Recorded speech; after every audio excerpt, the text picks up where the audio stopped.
Why should we tolerate a diet of weak poisons, a home in insipid surroundings, a circle of acquaintances who are not quite our enemies, the noise of motors with just enough relief to prevent insanity? Who would want to live in a world which is not just quite fatal? These are the words of Rachel Carson in her book Silent Spring, which calls out the indiscriminate use of pesticides that cause harm and pollutes the environment. Her contribution sparks the contemporary environmental movement which steamrolls the modern citizen's right to a clean environment. Assalamualaikum and a very good day. We are from Group 2 will be presenting about Sungai Kim Kim pollution with an emphasis on ethics and collaborations and partnerships.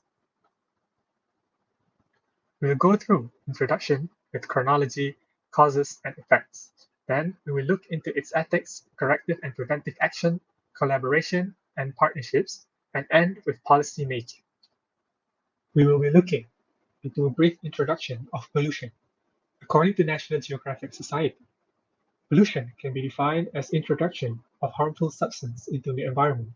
It can be natural or man-made, and it has a devastating effect by damaging the quality of environment and human health. Major pollution can be divided into air, water, and land. Air pollution can be caused by a natural disaster such as volcano eruption by ejecting ashes and harmful chemicals into the atmosphere. This can be seen with previous eruption of Krakatoa that reduced the crop yield and also eruption of Mount Vesuvius, which killed hundreds in Pompeii.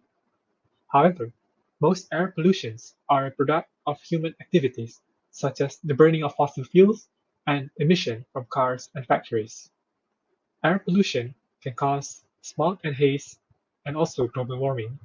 Water pollution, dumping of chemicals and waste into water by individuals or corporations, are a major contribution. This can cause chemical runoff that will promote the growth of cyanobacteria in water, causing algal bloom and suffocates aquatic life, creating water dead zones which devoid of any life. Mining and drilling will also contribute to the water pollution, which commonly use acids that will release into the stream and form sulfuric acids, which harms the aquatic life. And finally, for land pollution, majorly contributed by farming and extensive use of fertilizers. For example, in the 1960s, the extensive use of DDT causing the drop of numbers of birds and insects population and also harms humans. Inefficient disposal of waste and garbage also contributes to the land pollution because the garbage seeps through the soil and contaminates the plant. And Malaysia is not exempted from the devastating effect of pollution. This can be seen with the events of Sungai Kim Kim pollution. Brief chronology of Sungai Kim Kim pollution started on the 6th March of 2019 by the dumping of 2.43 tons of hazardous waste material into Kim Kim River at night by unknown lorry driver. On 7th of March 2019, the residents started to complain of foul and unfamiliar odor as early as 4 a.m. The tracing leads to the discovery of waste dumping site at nearby Sekolah Kebangsaan Taman Pasir Puteh.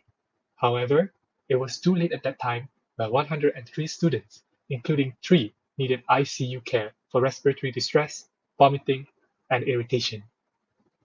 On 8 March of 2019, the initial cleaning work started, but it came to a halt as the contractors were not experienced and it worsened the cleanup situation. On 11th of March 2019, the reopening of 2 affected schools, with subsequent hit of second wave that affects 106 students. On 13th of March 2019, it has been decided to close all 111 schools in Pasir Gudang in concern of safety of the students.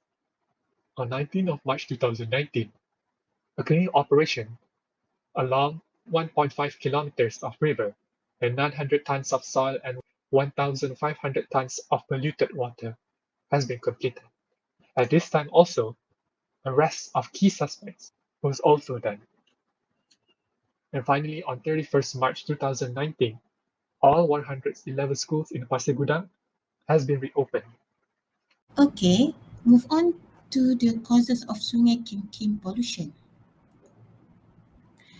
As we know, the Sungai Kim Kim pollution is caused by a massive illegal chemical waste dumping under a bridge in Sungai Kim Kim on 6 March of 2019.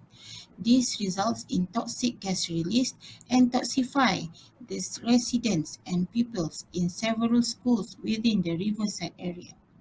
The chemicals identified is acrylonitrile, acrolein, benzene, hydrogen chloride, toluene, xylene, ethylbenzene, and D-limonene. And there is presence of acrylonitrile, benzene, and acrolein gases that cause burning sensation, cough, laboring breathing, shortness of breath, sore throat, and nausea if inhaled. But what is the real cause behind the pollution incidents? Is there a lack of policy or enforcement that can cause this kind of incident to happen? Or maybe ethical issue among the industrial environment manager or workers? According to the Environment Quality Act 1974, all industrial companies in Malaysia should comply with the Act in order to prevent abatement, control of pollution of the environment, and also request for license or license renewal to the Environmental Quality Council of EQA before operation. That's mean all industrial company is aware of all the regulation regarding waste disposal, but then still play ignorance due to the high cost of proper scheduled waste management.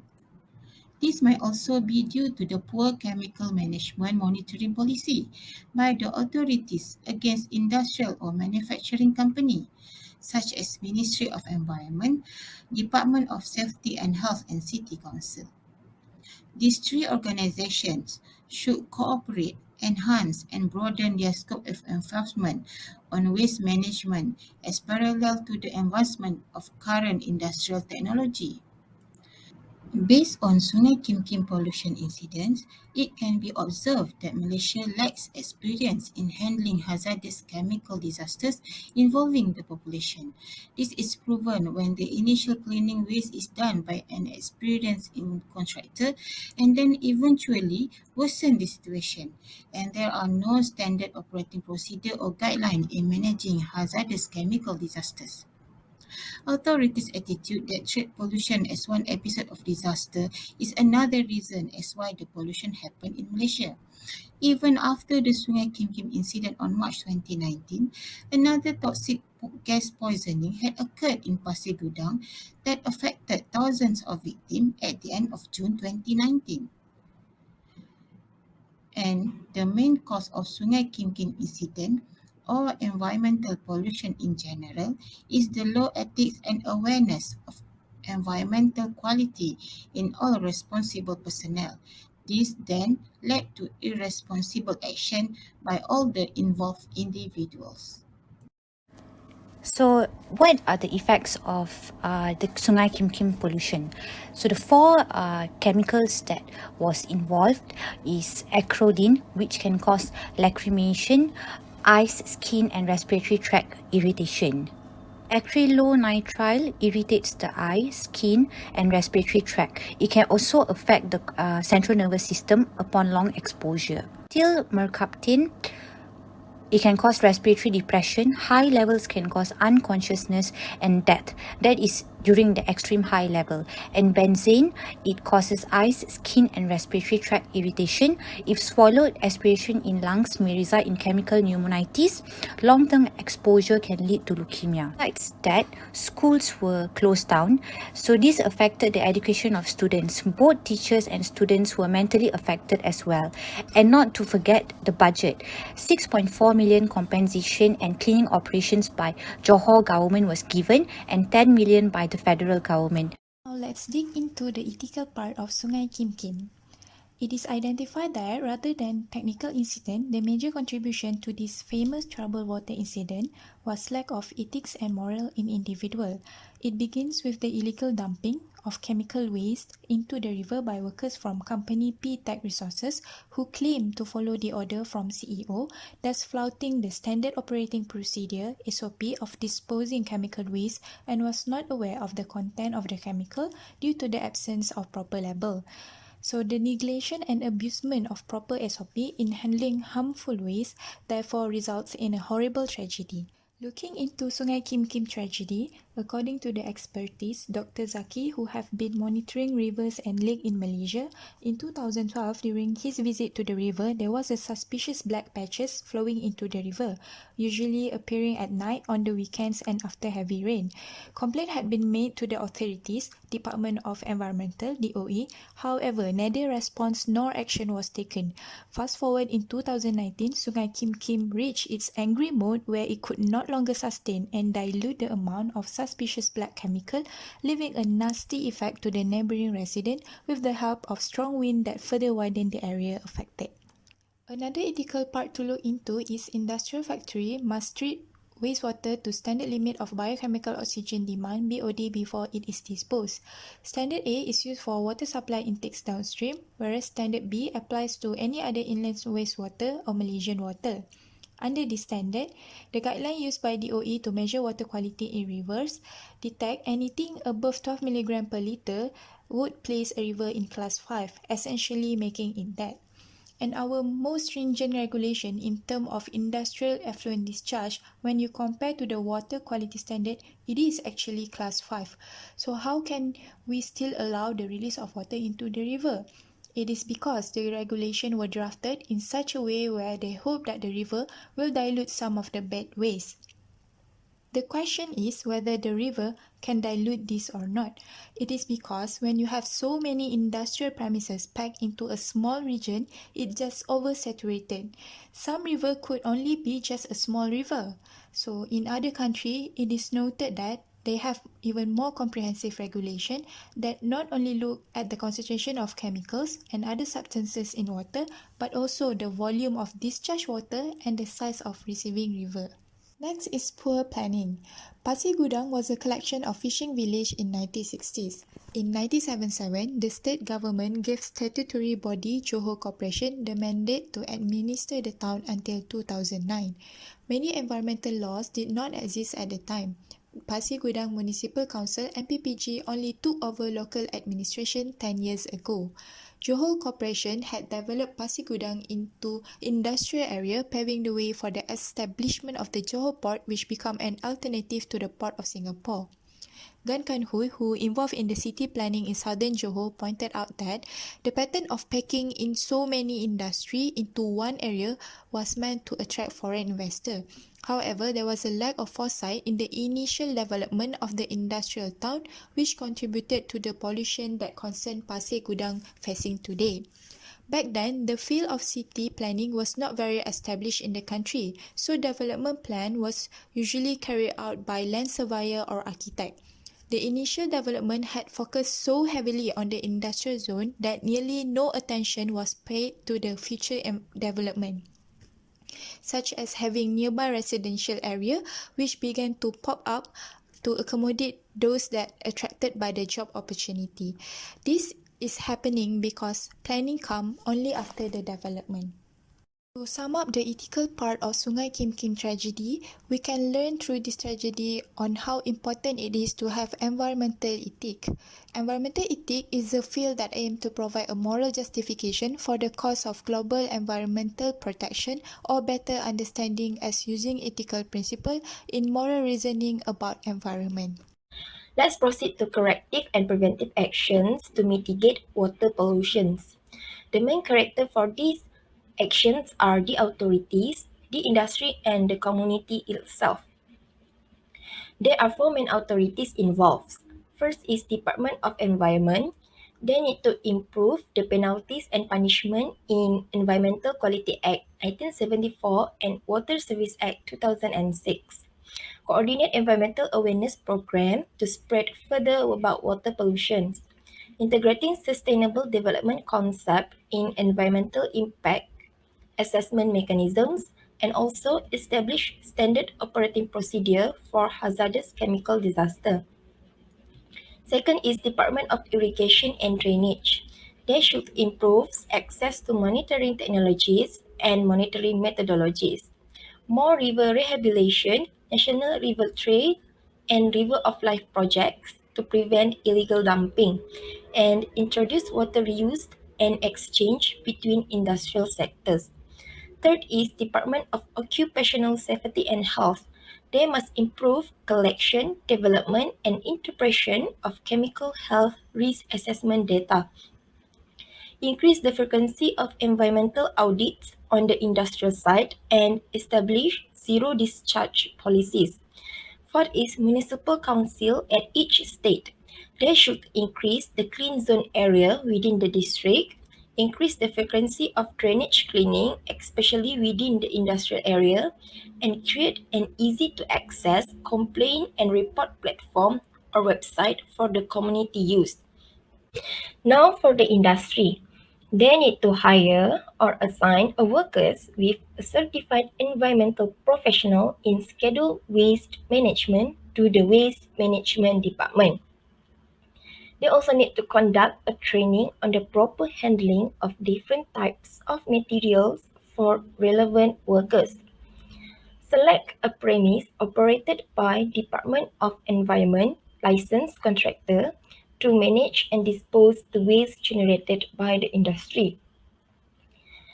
They need to eliminate dangerous elements from the wastewater by water treatment before releasing it to drainage, or the industry can reuse back the treated water. Lastly, air pollution has a direct impact on water contaminations. So the industry also need to treat their gas or air quality before releasing it. The community also has a part to prevent and mitigate water pollution. They should properly dispose of chemical and medical waste. Chemical waste such as old paint, used motor oil can be recycled at Alam Flora or IPC Recycling and Buyback Center. They must report water polluters if witnessing any illegal dumping. Make an urgent report to the related authorities in the nearby area. They should not pour fat, oil, and grease down the drain. Used cooking oil can be recycled, and some companies like Eco Oils and Sustainable Biofuels Nestle even buy it. Cut down on unrecyclable chemical usage. Use fewer pesticide, herbicide, and fertilizers. Can use phosphate-free detergent. Lastly, support environment charities like EPSM, GEC, MNS. These charities will provide more information regarding environmental health. Okay, now moving on to collaboration and partnership. Do you know that during the cleaning process of the river, inexperienced cleaning agencies were hired to clear up the chemical waste? And due to this, the chemical waste was still reactive and the river was not entirely cleared. In fact, the media reported that the process had worsened the chemical reaction. But despite that, 2.43 tons of chemical waste were collected. So these had led to further action from the Chemical, Biological, Radiological and Nuclear Team, CBRN, the 12th Squadron of the Royal Army Engineers Regiment of Malaysian Armed Force, together with the HAZMAT, Hazardous Material Unit Team, Fire and Rescue Department of Malaysia, to deal with the chemical cleaning. HAZMAT Johor detected a massive illegal chemical waste disposal site at Sungai Kim Kim by tracing the source of the odor and using a multi-ray detector to detect the gas. This damage has taught that it is very crucial to have the experts to handle the situation because they know all the ins and outs. Basically, this pollution consumes a lot of funds, be it for the monitoring procedure, cleaning process, rehabilitation project, and also compensation for those that had been affected by the pollution. Sultan Ibrahim Ismail, the Johor Sultan, had contributed 1 million ringgit for the rescue agencies and authorities to gather the equipment and necessities in order to combat the situation. Meanwhile, the federal government had approved an allocation of 8 million ringgit for the river cleanup activities. On the other hand, 6.4 million ringgit was allocated by Johor state government to clear up the river and compensate the children who were admitted due to the exposure of the hazardous chemicals. Furthermore, the government had established a scientific committee to identify the causes of pollution, the environmental fate of the pollutants, and the impact on environmental and human health. Some government agencies that were involved in monitoring were the Department of Environment (DOE), Malaysian Space Agency (MISA), Malaysian Remote Sensing Agency (ARSM), Meteorology Department (MET), Department of Health, and Department of Chemistry. DOE was responsible to ensure that industries comply with the environmental policies and laws. During the incident, DOE together with MISA and ARSM were actively cooperating to investigate the illegal toxic waste disposal areas in the state through remote sensing satellite images, while MET were responsible to gather the meteorological data. By obtaining the result, further actions were taken. Interestingly, the minister during that period, Yang Berhormat Yeo Bee Yin, Mestak, had appointed 3 experts from the Faculty of Science, UTM, to assist in gathering the information and share scientific perspectives and viewpoints. In 2020, UTM had been given the honor to work on the Sungai Kim Kim Rehabilitation Project in collaboration with UTHM, USIM, and UTAM. The collaboration team was called U4S, University for Society South Zone. The Department of Environment, Department of Irrigation and Drainage, and Johor Economic Planning Division would also be involved in the study's findings and recommendations from the universities. So, the rehabilitation plan was carried out in phases. The U4S team proposed an idea of Reunite Eco Park, which means the river that unites the community. The Eco Park plan was conducted by UTM, and according to the plan, Sungai Kim Kim would be a recreational spot for the local community through the interconnected trail and walkway system. The proposed schematic plan includes eco-industry, eco-residence, eco-bio, and eco-commercial. See the photo on the right. Very nice. Meanwhile, UTHM and UTAM handled the educational workshops to increase the awareness on environmental care. UTHM had a Conserve the Nature, Love the River workshop with 37 school representatives to educate on the average score per taxon (ASPT) concept for water quality analysis, while UTAM organized the cleaning robot workshop in which 40 schools had participated to invent robots that could clean up the river. On the other hand, USIM held a health program on psychological first aid training workshop to 25 counselors. And recently, on 1st December, it had been reported that Sungai Kim Kim is getting better and healthier. ASPT has been the technique used to analyze the river water quality since it's very cost-effective and convenient.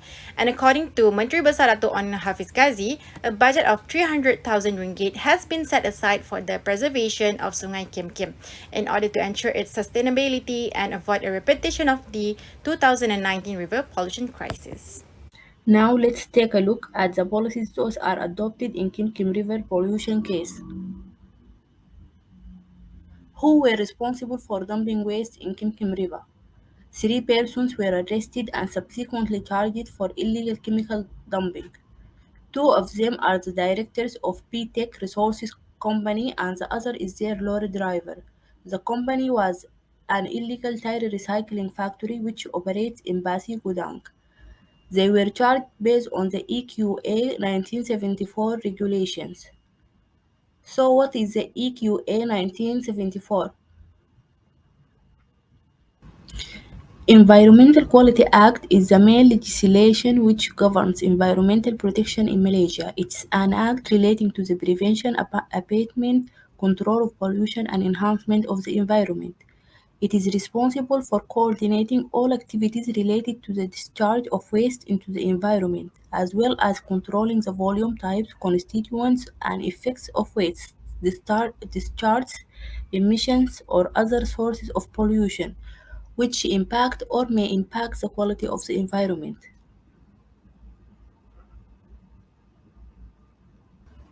So, which act regulation are involved in Kim Kim pollution trial? The first regulation is the dumping waste. The offense of illegal chemical dumping is prohibited and punishable under Section 34B of the Act. which carries a fine up to a half million and imprisonment for a term not exceeding 5 years. Additionally, any attempt to commit the offence under Section 34B of the Act is also punishable under Section 42 of the Act. Scheduled waste regulation states that every waste generated shall notify the Director General of DOE on the new categories and quantities of scheduled waste generated within 30 days from the date of its generation. Failure to do so will entail a penalty of fine up to 10,000 or imprisonment up to 2 years or both as provided under Section 41 of the Act.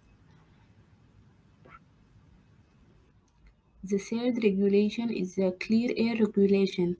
It provides that an owner or occupier of a premises shall conduct a periodic monitoring if required.